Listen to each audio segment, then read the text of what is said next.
ભુજના મહાવીરનગરમાં યુવક મંડળના ઉપક્રમે 36મો નવરાત્રી મહોત્સવ ઉજવાઈ રહ્યો છે। આ ગરબીમાં માતાજીના ગરબા અને છંદ સાથે ભક્તિભાવપૂર્વક માતાજીની આરાધના કરવામાં આવે છે। હિન્દી ફિલ્મી ગીતોનું દૂષણ આ ગરબીમાં પ્રવેશ્યું નથી। મહાવીરનગર ગરબી મંડળના મિત્રાજ મનુભા જાડેજાએ જણાવ્યું હતું કે દરરોજ મોટી સંખ્યામાં ખેલૈયાઓ પરંપરાગત રાસ ગરબામાં ભાગ લઈ માતાજીની આરાધના કરે છે। અમે આ મહાવીરનગર યુવક મંડળ દ્વારા આયોજિત 36મો નવરાત્રી મહોત્સવ છે અને છેલ્લા 36 વર્ષથી અમે આ મહાવીરનગર યુવક મંડળ ગરબીનું આયોજન કરતા આવ્યા છીએ અને અમારી ગરબીમાં ખાસિયત એ છે કે અમે અહીંયા એકેય હિન્દી સોંગ વાગતું નથી અને બધા માતાજીના ગરબા અને છંદ જ વાગે છે અને સાંસ્કૃતિક અને પરંપરાગત રીતે અમે આ ગરબી ઉજવી છે। ભુજની જૂની ગરબીઓ પૈકીની હાંડલા ગરબીએ 136 વર્ષ પૂર્ણ કરી 137મા વર્ષમાં પ્રવેશ કર્યો છે। ભુજની જૂની શાક માર્કેટ પાસે દરિયાસ્થાન મંદિર પાસેના ચોકમાં આધુનિક વાજિંત્રોના બદલે પરંપરાગત રીતે નોબતના તાલે ગરબીનું આયોજન કરવામાં આવે છે। હાંડલા ગરબી મંડળના પરિમલ ઠક્કરે જણાવ્યું હતું કે સમય બદલાતા ગરબીના આયોજનોમાં ફેરફાર થયો છે। કોમર્શિયલ ગરબીઓની બોલબાલા વચ્ચે પણ હાંડલા ગરબીનું આકર્ષણ અકબંધ રહ્યું છે। આ હાંડલા ગરબી મંડળ આયોજિત નવરાત્રી અમે કરીએ છીએ। આજે 136 વર્ષ પૂરા કરીને 137 વર્ષમાં પ્રવેશ કર્યું છે અને આજથી 1965-70 ની સાલમાં જે તે વખતે અલીભાઈ દાફરાણી અને તુષાર ગાંધીના સથવારે અમે રાસ રમતા હતા। સંજોગો અને અમુક સમય જતા હવેના સમય પ્રમાણે નવું ટ્રેન્ડ ઈ જ છે અમારું નોબતનું જ, પણ જે વાદક જે વગાડે છે એ નવા આવી ગયા અને એ જૂની ડબથી પણ વગાડે છે।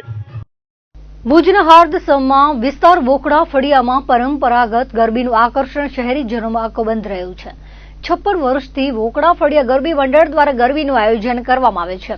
નોબતની તાલે રાત્રિભર રાસ ગરબાની રમઝટ જામે છે।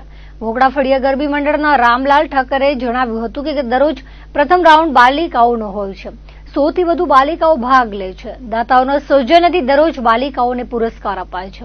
ભુજની વોકડા ફળિયાની ગરબીનું સૌ પ્રથમ વખત જીવંત પ્રસારણ હરિઓમ કેબલ દ્વારા કરવામાં આવ્યું હતું।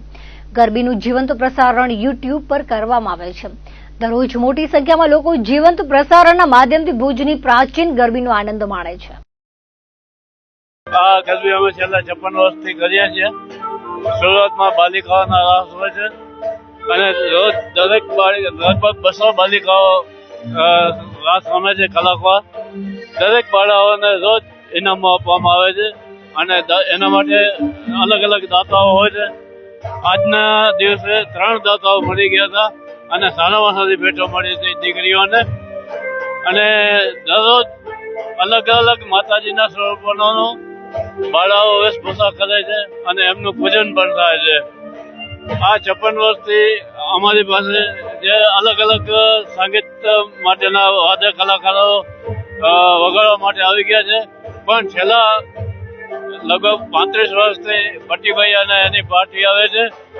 વચ્ચે 10 વર્ષનો ગાળો એક એવો આવ્યો કે એમાં સુનીતિ સ્ટોરવાળા મહેતા બ્રધર્સ જે ચારે ભાઈઓ નિઃશુલ્ક વગાડવા માટે આવતા હતા અને એ રીતે સુરતમાં જે લાઈવ પ્રસારણ અમારું થયું એ કચ્છમાં સૌ પ્રથમ ભુજની વોકડા ફળિયા ગરબી મંડળનું અને હરિયમ કેબલ દ્વારા તરફથી કરવામાં આવ્યું હતું।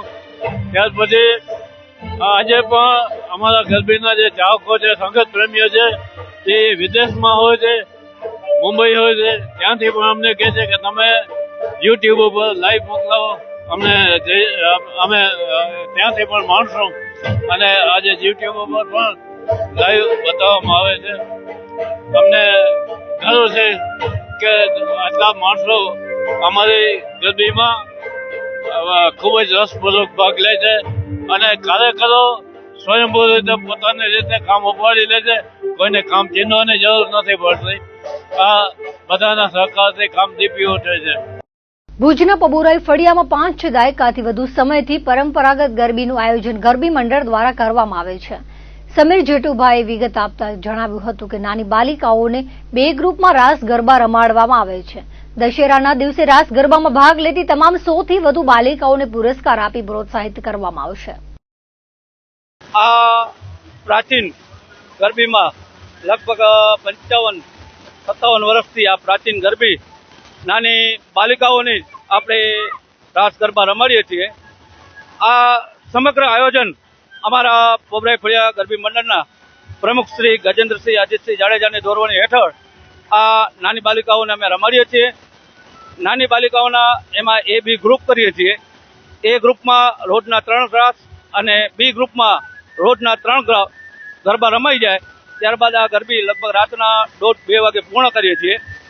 આ સમગ્ર આયોજનના છેલ્લે દિવસે દશેરાના આ જેટલી બાલિકાઓ રમે છે, લગભગ 100 થી 125 બાલિકાઓ આ રાસ રમી રહી છે, એને અમે પુરસ્કાર રૂપી એને અમે ઇનામ આપીએ છીએ.